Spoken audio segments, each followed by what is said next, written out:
Hello there, who's watching on the other side. Today we're discussing the Aliens Colonial Marines video game and trying to answer the question, is it fun to play? And without further ado, let's move to the story and a couple of facts about the development of this game to better understand why this game was developed the way it was developed. Aliens Colonial Marines was released in 2013.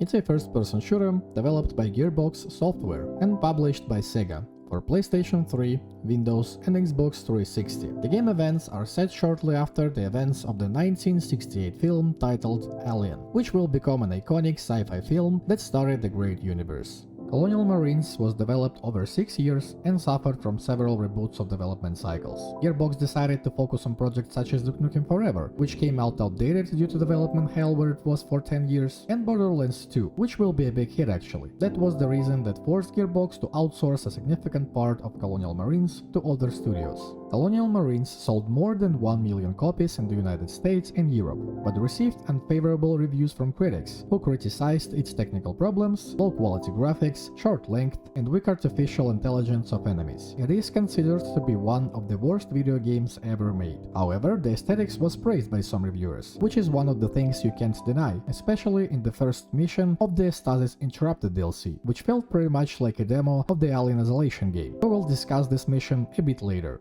Let's get back to the Marines. We're playing as a Marine from the squad that was sent with the full battalion from the Sephora spaceship to a ship named Sulaco. Our mission is to investigate the Sulaco spaceship that now floats in orbit around the LV-426 moon from the original movie. Inside the ship, we discover a massive xenomorph infestation, and most of the Marines are killed in the initial onslaught by xenomorphs and unknown mercenaries. Playing as a Corporal Winter with two privates, O'Neill and Bella, we discover that hostile mercenaries are working for the Weyland-Yutani Corporation. They are in command of the Sulaco and have been breeding xenomorphs on board for study. Through the game, we will meet Pilot Reed, Captain Cruz, and android Lance Bishop, and will save a mystery marine who has been imprisoned by the Weyland-Yutani's mercenaries because of some information that this marine knows. The story has a few more things happening to our team throughout the game, but telling them will be spoilers, so click on the timecode if you don't want to hear spoilers to the end of the main story. Because Bella woke up with a facehugger on her face, we will try to save her with the Weyland-Yutani stack, but it will not work and she will die. We will meet Corporal Hicks from the second movie, who was the mystery marine that we need to save from the Weyland-Yutani. At the very end of the game, we will meet Michael Bishop, an executive officer of the Weyland-Yutani Corporation who created the android Bishop, which was the reason why he looks like him. The last cutscene shows us Hicks who's saying that we need to kill Michael for some reason, and O'Neill thinks about the same because of the death of our battalion, and he sees it as an opportunity to avenge them. But then he's cooling down and lowers the weapon. Right after that, Hicks takes the gun from O'Neill, shoots Michael in the head, and we can see that Michael happens to be an android, and it seems that Hicks knew that from the beginning. In search of any useful information about what is happening, we ask Bishop to connect to Michael's body. After the connection, Hicks asks, "What do we have?" And Bishop answers the question stating that he has everything. After that, we're seeing the ship where all of that happens floating in the space, and that's the end. You can see that Gearbox was developing this game with a sequel in mind, and I can understand that. That's a super popular, well-built universe with tons of stories to tell. In addition to that, the Prometheus movie just came 1 year before the game release, and it was the first movie after a long period of nothing for 15 years. But we'll never see this sequel, which is kind of sad if you ask me, and maybe after playing this game, you will agree with me on that. About the story. As John Carmack once said, story in a game, it's like a story in an adult film. It's expected to be there, but it's not that important. Aliens Colonial Marines follows that rule, but that's not a bad thing to do. And we have great examples of that approach, like the Doom developed by Carmack himself, Bulletstorm, Quake, Painkiller, and so on. Right now, on the Colonial Marines Steam page, we can see mixed reviews, but the recent ones are very positive. But why is that? If we consider the information I've said previously about the release of this game, the score is supposed to be the worst of all time, as reviews at the time of release, right? Well, it's complicated. That's why I have decided to make this video. It is a fact that this game had a lot of technical issues on release. Xenomorphs were attacking only you, even though in the most cases you had some companions running around. The graphics were a lot worse than was presented in the first trailers, and overall technical quality was bad. That all happened because, as we discussed before, Gearbox was working on 3 big projects simultaneously, which is not a great idea, and we all know that for a fact by the story of a great studio, Telltale Games, which was closed because they were working on 7 or even more projects at the same time, but didn't get enough money to finance them. But Gearbox was trying to fix the game, and Colonial Marines was supported from March to July 2013. The game received several gameplay and AI fixes, 4 downloadable content packs, which included DLC named Stasis Interrupted, with a story in 4 missions and 3 different characters to play with. One of the stories is about a young woman who's looking for her parents after waking up with a face hugger on her face. Playing through this mission, you can see where the developer team of the Alien Isolation game could get inspiration from. I will briefly tell you about the actions of this mission with all spoilers, and share my opinions why I can see the impact of this one mission on the Alien Isolation game. If you are not interested or will play this DLC yourself, you are free to skip that part by moving to this timecode.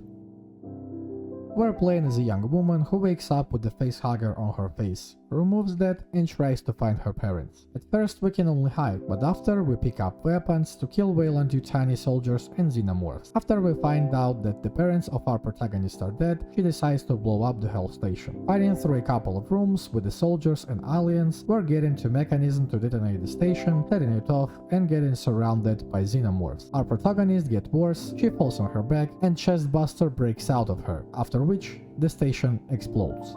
You can see the influence of the DLC mission on the Alien Isolation game, in my opinion. Amanda Ripley, who's looking for her mom, hide-and-seek gameplay, and even particular scene at the end of the game, as well as the death of the main character.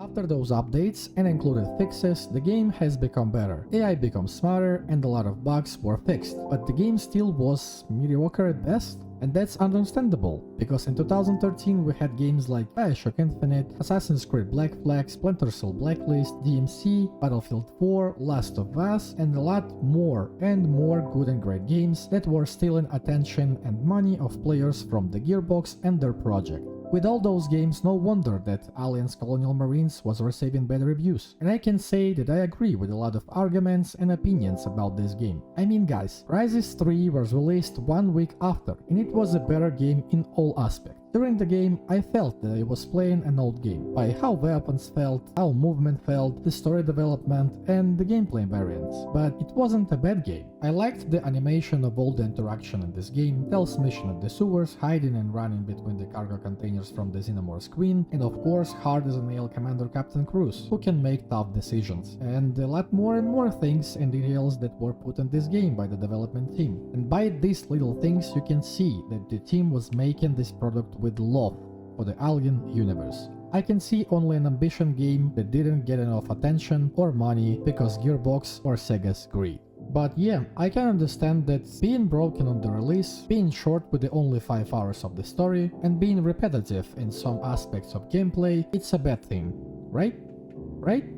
Well, let's hop on and move 11 years forward to our time to see that things changed. 2024. What do we have now? Most AAA games became live services with the donation systems to play them. Every one of those games has tons of technical issues on release with embargoes on any information before the release. Beloved franchises were killed by the greed of corporations in attempts to milk money from people's love, and of course toxic positivity that led to the release of games like Concord or Dragon Age Veilguard, where people talking about pronouns and genders more than about the world of the game, gameplay mechanics, or even the story itself. Gamers now do not have free will in RPG games, and they can only do those things that developers allow, which of course will be aligned with the modern values. Gamers are bored with the same stories being told again and again, and most importantly, gamers now are jokes for those people who create these games. We can see this in the media, where developers and journalists call gamers bigots, homophobic, and intolerant for saying something bad about the product, even though it's just a bad video game, and all that criticism has nothing to do with the fact that there is minorities or different agendas in this game. For example, let's talk about David Gator, who was lead writer and narrative designer of the Dragon Age series until the Inquisition game. He was openly gay, and no one from the gamers community addressed that because nobody cared about this. The games were good and nobody tried to push the modern agenda down to your throat, and yes,